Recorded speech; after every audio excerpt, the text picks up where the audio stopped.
Breaking news Tamil Nadu governor గా కృష్ణం రాజు నియామకం ఖరారంటూ ఊహాగానాలు వెలువెత్తుతూ ఉన్నాయి.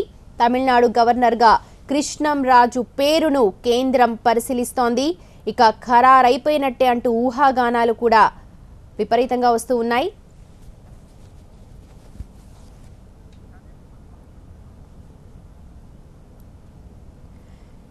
తమిళనాడు గవర్నర్ గా కృష్ణం రాజు పేరును కేంద్రం పరిశీలిస్తున్నట్టు వార్తలు అందుతూ ఉన్నాయి. కృష్ణం రాజు నియామకం ఇక ఖరారైపోయినట్టు ఊహాగానాలు కూడా అందుతూ ఉన్నాయి.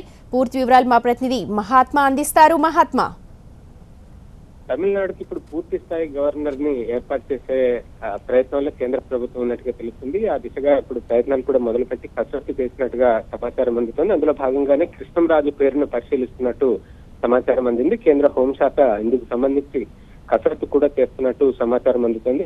కృష్ణంరాజు భారతీయ జనతా పార్టీలో చాలా కాలంగా ఉన్నారు. పార్టీకి సంబంధించి ఎంపీగాను గెలుపొందారు.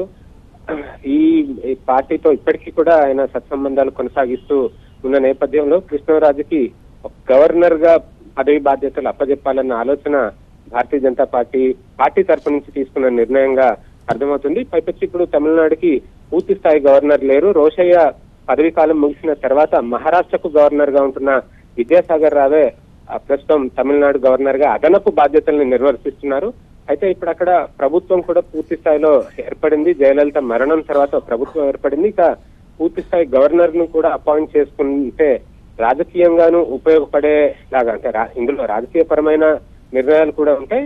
అక్కడ గవర్నర్ గా ఉన్న వ్యక్తి ద్వారానే భారతీయ జనతా పార్టీ కానీ కేంద్ర ప్రభుత్వం కానీ వారు చేయాలనుకున్న మంత్రాంగమైనా ఏదైనా సరే గవర్నర్ ద్వారా చేసే అవకాశం ఉంటుంది. ఒకవేళ అక్కడ ప్రభుత్వంలో ఏదైనా సంక్షోభం వచ్చినా అక్కడ ప్రభుత్వానికి సంబంధించి ఏ రకమైన నిర్ణయాలు తీసుకోవాలన్నా గవర్నర్ ద్వారా తీసుకునే నిర్ణయాల్లో కేంద్రం చొరవ చూపే అవకాశం ఉంటుంది. కాబట్టి తమకు అనుకూలంగా ఉండే వ్యక్తిని, పైపెచ్చు భారతీయ జనతా పార్టీలో సేవలు అందించిన వ్యక్తి, సినిమా స్టార్ కూడా కావడం, తమిళనాడులో సినిమా నటులకు ఎక్కువ ఆదరణ చూపిస్తూ ఉంటారు. అక్కడ రాజకీయాల్లో పదవుల్లో ఉంటున్న వారిలోనూ చాలా మంది సినిమా వాళ్ళు ఉన్నారు. ఈ క్రమంలోనే గవర్నర్ గా కృష్ణరాజును పెట్టడం ద్వారా భారతీయ జనతా పార్టీకి పార్టీ పరమైన ప్రయోజనాలు చేకూరుతాయన్న భావనలో భారతీయ జనతా పార్టీ ఉన్నట్టుగా తెలుస్తుంది. ఆ క్రమంలోనే ఆయన పేరును పరిశీలిస్తున్నట్టుగా సమాచారం.